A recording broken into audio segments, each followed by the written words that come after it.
What if I told you that behind the wars that changed the course of empires, the alliances that sealed destinies, and the miracles that still echo in the memory of faith, there were women who controlled kings, prophets, and even priests, without ever appearing as protagonists in the most widely read pages of history.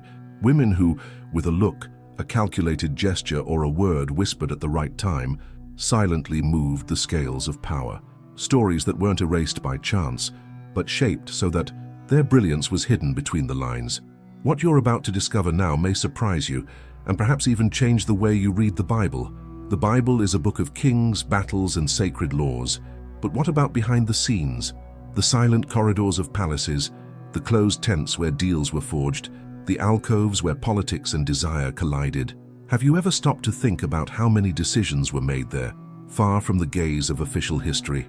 There are names we know: Jezebel, Delilah, Esther, and others that survive only as shadows, mentioned in passing or completely forgotten.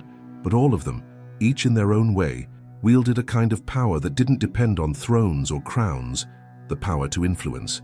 Imagine the tension of a court where every gesture is calculated, where a dinner, a dance, or even silence can decide the fate of a people, where the eroticism implicit in sacred texts is not a mere detail, but part of a dangerous game, where seduction and diplomacy go hand in hand. It's not about naive romance, but about survival, strategy, and ambition. It's about women who knew that to move a king, you didn't need to lift a sword, you just had to move his heart in the right direction. But why were these stories silenced?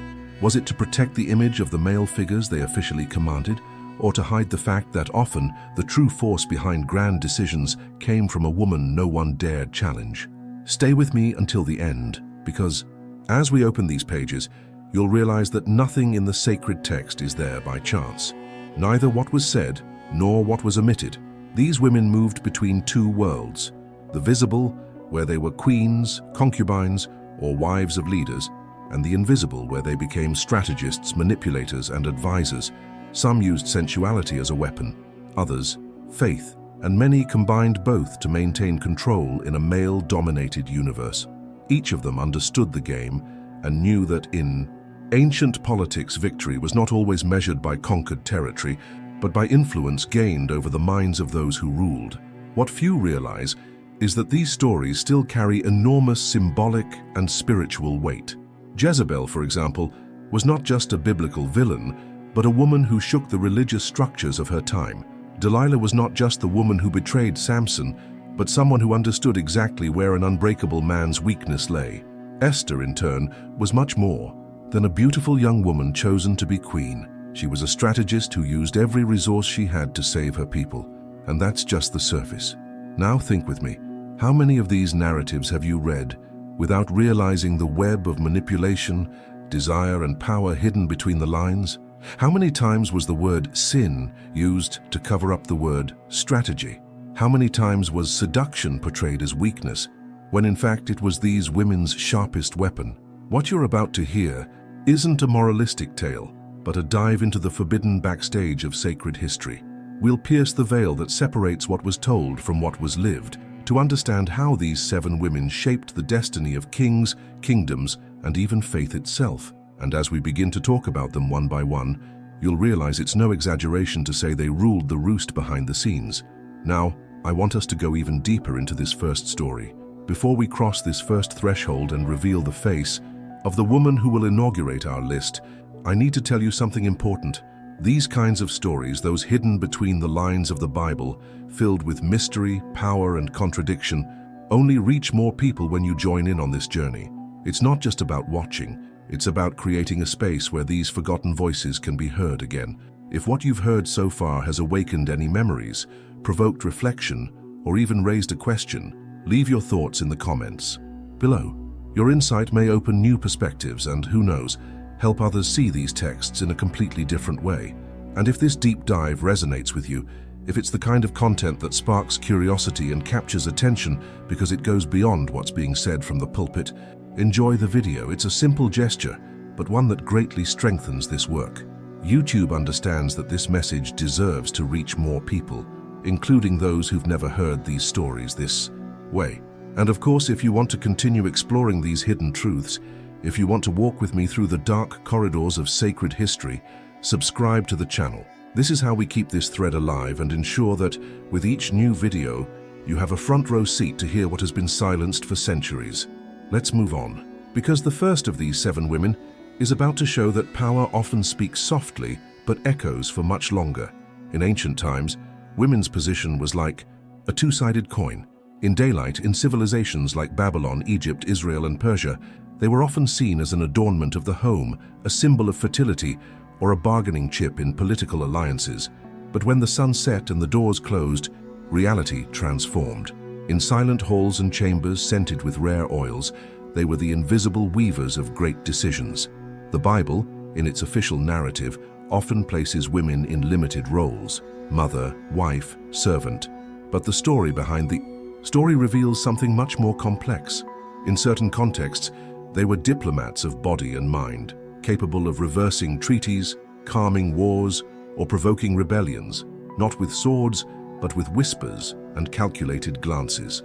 In Egypt, for example, the female figure could assume a formal power that remains surprising to this day. Queens like Hatshepsut not only ruled but also manipulated the religious apparatus to legitimize their rule, blending faith and politics in an indissoluble network. In Babylon, some priestesses held status that rivaled that of high counselors, being initiated into secret cults where eroticism and spirituality fused as part of fertility and prosperity rituals.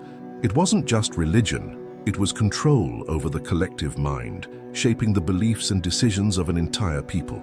In Persia, imperial harems functioned as veritable parallel courts.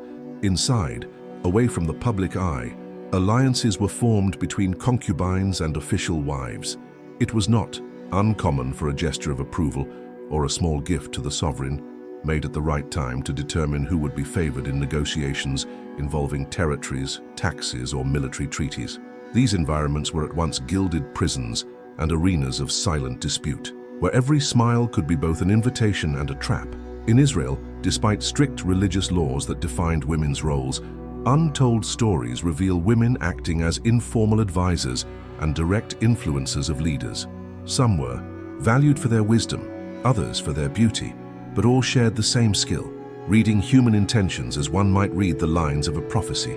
The impact of these actions, though hidden in official records, was profound enough to alter the course of battles and the fate of entire kingdoms. When we peer behind the scenes, we realize that the true balance of power wasn't always in the hands of generals or priests. Often it rested discreetly in the lap of a woman who knew how to wait, observe, and act at the precise moment. This ability to transform apparent fragility into strategic strength wasn't just survival, it was a refined art. And like all art, it carried with it mystery, beauty, and risk. This game of shadows and lights, of veils and revelations, created a complex web where the rules changed depending on who was playing. Some of these women didn't hesitate to use desire as bait. Others preferred a razor-sharp intellect, but all understood that, in the political and spiritual chess game of the ancient world, every move was calculated not to win a game, but to ensure the game remained under their control. Now I want to delve even deeper into this subject, because to understand the true scope of these influences, we need to look directly at the individual stories and decipher the symbols hidden in the details that, at first glance, seem insignificant, but which hold keys to hidden truths that have spanned millennia. Comment below, what image comes to mind when you think of this silent feminine power that shaped the destiny of empires? Jezebel, a name that has endured through the centuries, carrying the weight of an insult. For many, she is synonymous with corruption, idolatry, and destruction. But behind this image, shaped by centuries of condemnation, lies a much more complex and dangerous figure. Not just a biblical villain, but a strategist who deeply understood the power game. Daughter of Ethbal, king of Sidon, she arrived in Israel not as their submissive wife, but as part of a carefully calculated political agreement. Her marriage to King Ahab was not driven by romantic love, but by the alliance between two kingdoms and the opportunity to expand religious and economic influence. She brought with her not only servants and riches, but also the strength of a culture that viewed religion as a field of domination and negotiation. Her greatest weapon was not the sword nor armies, it was the ability to use sacred symbols as instruments of control. Jezebel not only introduced the worship of Baal into Israel, but she did so integrally into the political structure that she challenged the spiritual foundation of the kingdom. The change was not immediate, nor was it openly forced. She knew that transforming a collective mindset requires time, seduction, and rituals that arouse both fascination and fear. Imagine the altars erected under her command, adorned with colorful fabrics, rare incense, and priests who blended spiritual ceremonies with sensual gestures. She understood that the sacred, when shrouded in mystery and beauty, becomes irresistible, and by attracting the people to a new cult, she also alienated them from the faith that sustained the authority of Israel's prophets. It was a silent but devastating movement. The religious foundation that legitimized the Hebrew kings began to crumble without anyone noticing it immediately. Behind the scenes, Jezebel knew how to manipulate alliances like few leaders in history. She understood that power was maintained not only through force, but also through precise and bold decisions. She controlled the court not only as queen, but also as a center of influence, where requests, favors, and agreements inevitably required her approval. Her carefully constructed image alternated between a generous hostess who welcomed foreign dignitaries and a menacing presence who silenced opponents with a single look. The most remembered and distorted episode of her career was the persecution of the Lord's prophets. For many, this immortalized her as a symbol of evil, but looking at it from another perspective, this act was not simply an impulse of intolerance, but rather a calculated move to eliminate the spiritual pillars that could undermine her rule. She did not limit herself to ruling alongside Ahab. In practice, she shaped his decisions and directed his government as a strategist who knew that every victory depended on neutralizing anyone who might become a threat. And it's impossible to ignore the seductive element in the way she conducted her actions. I'm not just talking about physical beauty, but presence, a magnetism that made men of war, priests, and even rivals feel uncomfortably drawn to what she represented. Jezebel wielded this like a sharp blade. She seduced when it suited her and intimidated when necessary, always maintaining control of the situation.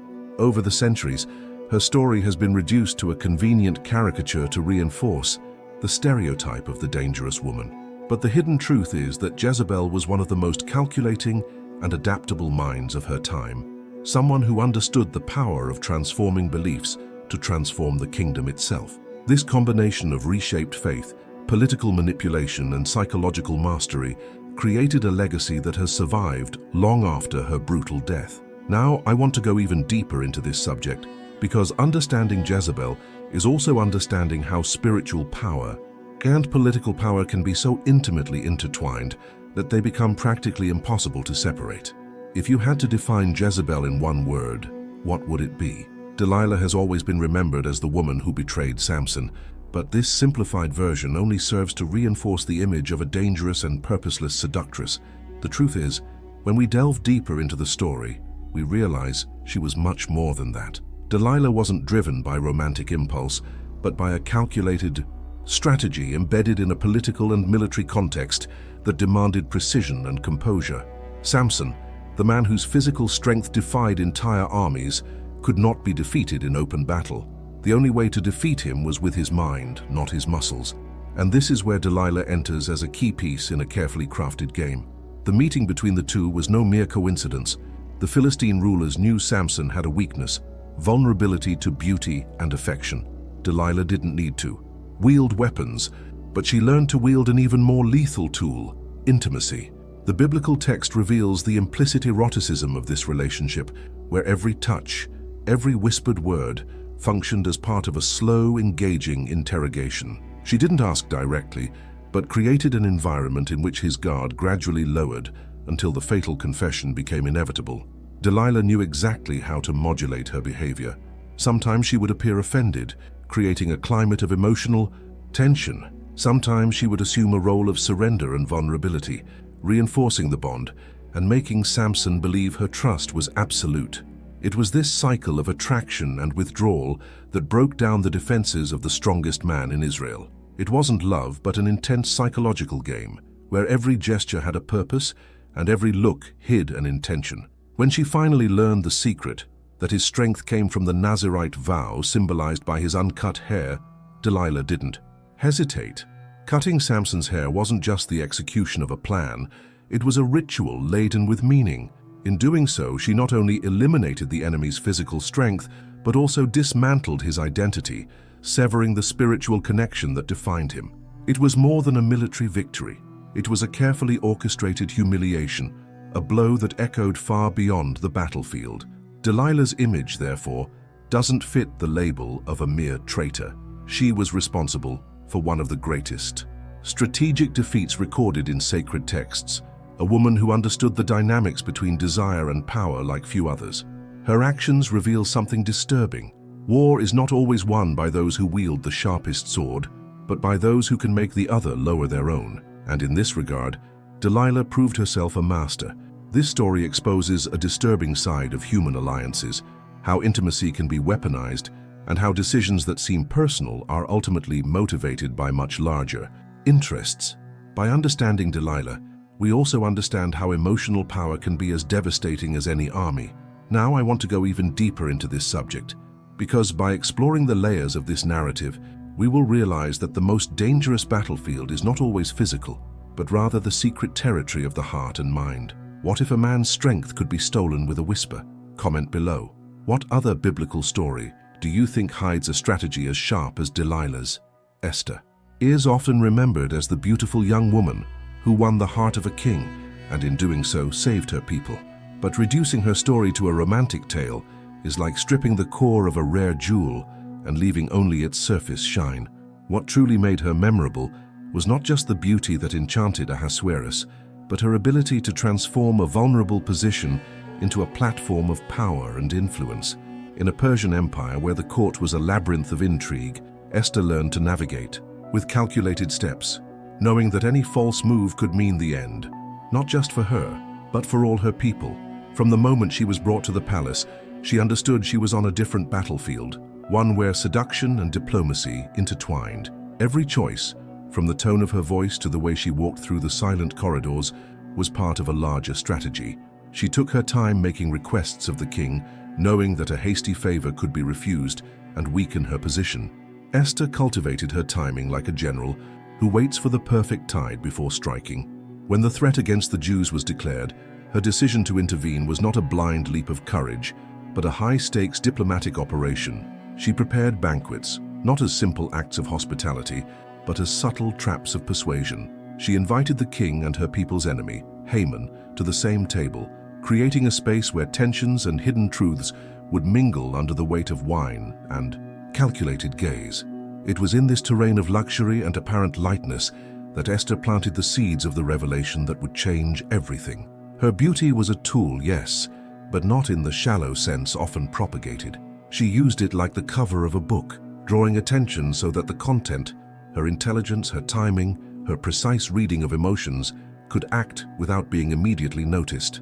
Esther knew that, in the empire, decisions were made not only in the throne room, but also in the subtleties of private encounters and meaningful silences. And there's a detail few realize. By exposing herself to plead for the lives of her people, Esther not only risked her own safety, but also defied a social order that dictated that a woman, even a queen, could not appear before the king without being summoned. She broke the etiquette of power to save lives, and that requires more than courage. It requires understanding that certain laws only change when someone decides to defy them. Her story shows how a woman, armed with emotional intelligence and mastery over her own image, can alter the course of history without lifting a sword. It also reveals that in politics, seduction can be as lethal as a military conspiracy, provided it is used with precision and intention. Now I want to go even deeper into this subject because as we observe each step of Esther, we realize that the line between survival and domination is much thinner than it seems, and that true power, sometimes, is built on the patience of waiting for the exact moment to act. If you were in Esther's place, would you have risked everything to save your people? Salome is one of those names that seems simultaneously charged with music and venom. Her image has spanned the centuries, shrouded in seduction, scandal, and mystery. Many know her only as the young woman who danced before Herod and somehow managed to extract from him the promise of whatever she asked. But beneath the surface of this story lies a much deeper game in which the body became a political instrument and beauty became a death sentence. In Herod's court, every banquet was more than a moment of celebration. It was a stage where alliances, disputes, and provocations were manifested through gestures and glances. And Salome, whether instructed or inspired, knew how to use this stage like no other. The dance she performed wasn't just entertainment. In a world where words could be dangerous and sincerity cost lives, body movements became coded messages.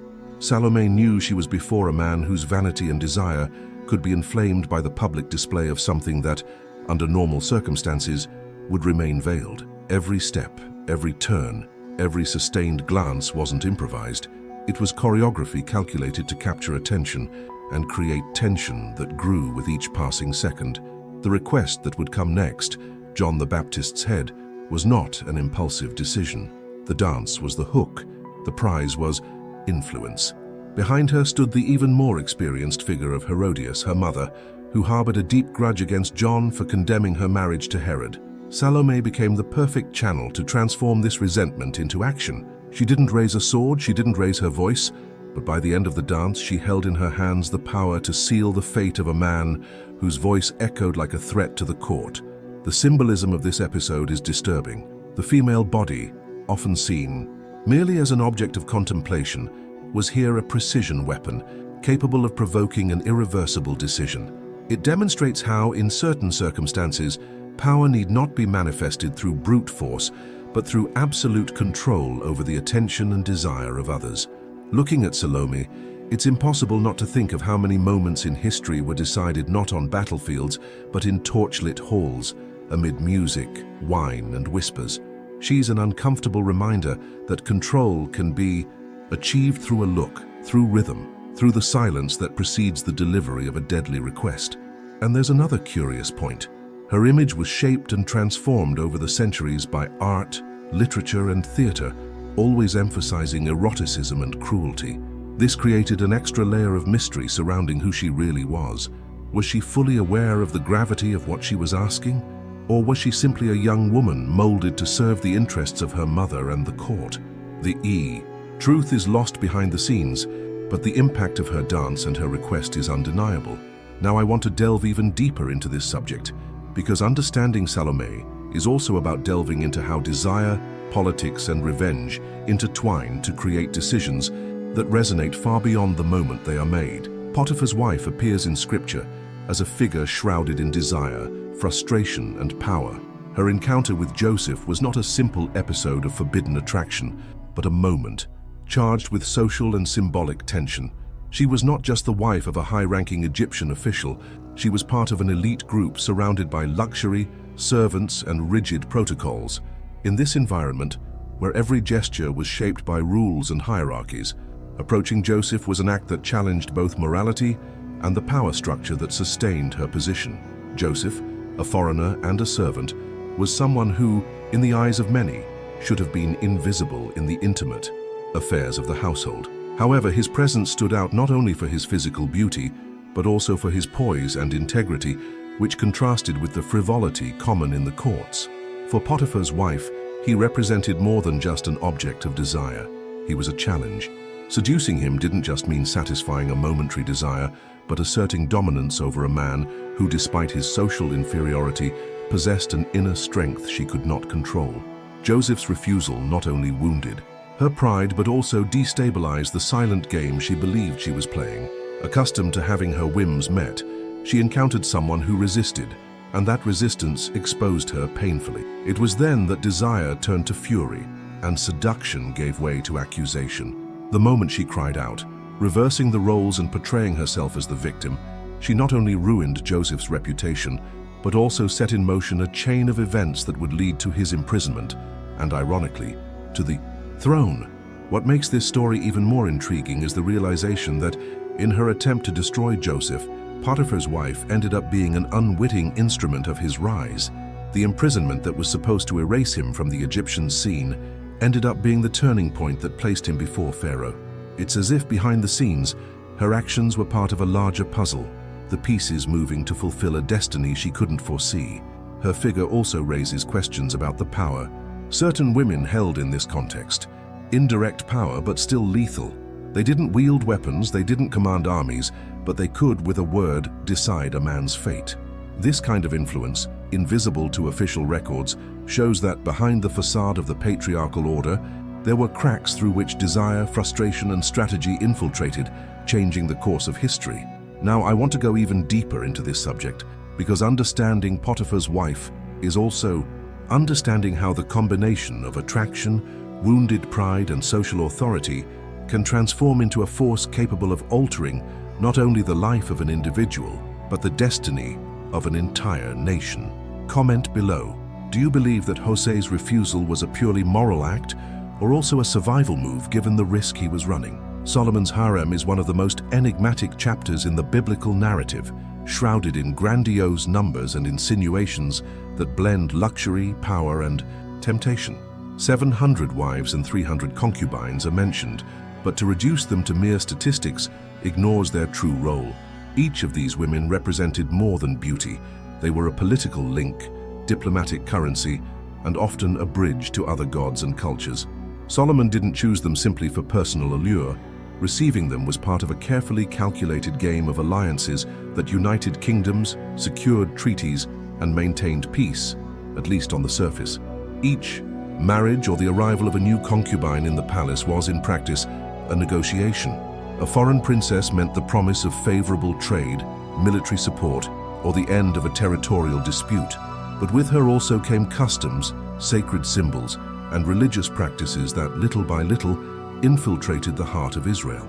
The harem, in this sense, was not only a private space for the king's pleasure, it was also a strategic point of cultural and spiritual exchange, where intimacy blended with politics. The presence of these women altered the very atmosphere of the court. Amidst rare perfumes, luxurious fabrics, and private banquets, each sought to secure her place in Solomon's attention, for being closer to the king meant influencing decisions that went far beyond the bedroom. The fight for this privileged position wasn't just about smiles and subtle gestures. There were intrigues, internal alliances, and even silent maneuvers to weaken rivals. It was a microcosm of power, where seduction and diplomacy shared the same bed. But this strategy of expansion through marriage had profound consequences. With the alliances also came foreign cults, and with them, the weakening of exclusive fidelity to the God of Israel. Altars were erected to foreign deities, not only as gestures of tolerance but as political compromises to please the families and peoples represented within the palace itself. The spiritual transformation was gradual but inevitable. The center of worship split, and the influence of external traditions slowly eroded the foundations of the faith that sustained the kingdom. This blend of pleasure and diplomacy shows that for Solomon, the harem was both a tool of control and a trap. The king who sought wisdom to rule became in part a hostage to the web of agreements he himself wove. Each woman represented a pact, and each pact carried with it a demand, a constant reminder that the throne is not sustained solely by strength, but also by the ability, or vulnerability, to manage intimate relationships that extend to the limits of the empire. Now I want to go even deeper into this subject, because understanding Solomon's harem is understanding how, often, power is diluted, not in open battles, but in the slow and silent transformation that takes place behind the scenes of the palace itself. Mary Magdalene is perhaps the most controversial female figure in the New Testament. For many, she is remembered only as the repentant sinner who wept at the feet of Jesus. This image, repeated for centuries, has shaped a convenient archetype, that of the woman who redeems herself through submission and silent devotion. But when we open the lesser-known pages of history and explore apocryphal texts, forgotten manuscripts, and uncanonized traditions, we find another version, much more provocative and disturbing. In these narratives, Mary is not just a follower, she is a confidant, an advisor, and according to some accounts, Jesus' closest disciple. The Gospel of Mary, found in Gnostic texts, suggests that she held teachings that the other disciples did not. It was to her that Jesus revealed hidden truths, deeper spiritual instructions, as if entrusting Mary with the full understanding of his message. This privileged position naturally generated tensions. There are reports that Peter and other disciples questioned her authority, uncomfortable with her proximity and the influence she wielded. This raises a question. Was official history written to minimize her role in order to preserve a male hierarchy in spiritual leadership? Tradition also offers us symbolic images of Mary Magdalene as the first witness to the resurrection, tasked with bringing the news to others. This choice was no accident. In the cultural context of the time, entrusting a woman with the mission of announcing such a decisive event was a departure from social and spiritual norms. This suggests that she not only inspired trust, but also had the authority to speak on behalf of something that transcends human logic. What makes her even more fascinating is the fusion of holiness and mystery surrounding her figure. Over the centuries, artists and writers have fueled legends about a possible emotional or even romantic relationship with Jesus, insinuating that there was more than a spiritual friendship between them. Although there is no definitive proof, the persistence of this idea points to a broader truth. Mary Magdalene represents the encounter between the sacred and the human, between devotion and intimacy, and this in itself is revolutionary enough to disturb power structures. Her strategic role in Jesus' journey, according to some theories, went beyond spiritual guidance. She may have been responsible for sustaining the cohesion of the group of followers, influencing decisions, and offering perspectives that shaped the very dynamics of the mission. The fact that her image was for so long reduced and distorted is an indication that at some point her true relevance became inconvenient for the official narrative. Now I want to go even deeper into this subject, because understanding Mary Magdalene requires not only looking at the biblical accounts, but also questioning who decided what would and would not be included in those records. Looking at each of these stories, it's impossible not to notice a pattern. Female power in the Bible was often wrapped in narratives of sin, fragility, or submission, as if its strength needed to be reduced to fit within the cultural framework of the time. Jezebel became the absolute villain, Delilah the seductive traitor, Esther the obedient beauty, Salome the fatal dancer, Potiphar's wife, the cunning temptress, Solomon's wives and concubines mere luxurious adornments, Mary Magdalene the repentant sinner. But behind these labels lay strategists, negotiators, leaders of subtle influence, and central players in political and spiritual transformations that shaped the destiny of entire peoples. This distortion isn't just a narrative detail, it's a decision that shaped the mindset of generations. By rewriting or omitting certain aspects, the official versions created a record in which female protagonism could only exist within specific limits that curiously always reinforced male authority. Thus, the true impact of these women remained hidden, camouflaged behind the scenes, as if it were too dangerous to allow their full stories to come to light. However, when we look closely, we see that many of the most dramatic turning points in Scripture occur precisely because a woman made a decision no one expected. Whether it was an act of courage, a political move, or a seemingly silent intervention, the fact is that they shook the foundations of power at the time. They altered alliances, changed unwritten laws, and in some cases, redefined the very concept of spiritual leadership. It's curious to think that while official history positions them as supporting characters, reality suggests that without them, the biblical narrative would lose much of its strength and complexity. This brings us to an uncomfortable point. Was this choice to silence or minimize their actions simply a reflection of culture, or was it also a conscious way of controlling how power is perceived? Perhaps recognizing the totality of these trajectories means admitting that influence resides not only in thrones or pulpits, but also in conversations held in low light, in gestures that change a leader's disposition, in alliances formed away from the public eye. And when we realize this, we begin to see that the legacy of these women lies not only in the written record, but also in the transformations they wrought, even if disguised under labels of sin or temptation. It's a reminder that history is always more complex than the version that officially survives, and that behind every line of Scripture, there may be a second, hidden narrative waiting to be read with new eyes. Now I want to go even deeper into this subject, because if these women could tell their own versions, perhaps the Bible would be a very different book than the one we know today. Write this down. Do you believe that the official story hid more to protect the truth or to preserve power? If you've made it this far, it's because this dive made as much sense to you as it did to me while I was telling these stories. So we can continue exploring these hidden truths and layers that rarely appear together, subscribe to the channel. That way you won't miss out when I bring you the next part of this journey. And since we've been through it all side by side, leave a comment saying, "I'm with you until the end," just so I know you stayed until the very last second. Oh, and leave a like too, because it helps keep this connection we've created here alive. And since you're on the same page, there's a video here that complements this topic. Click and stay with me there.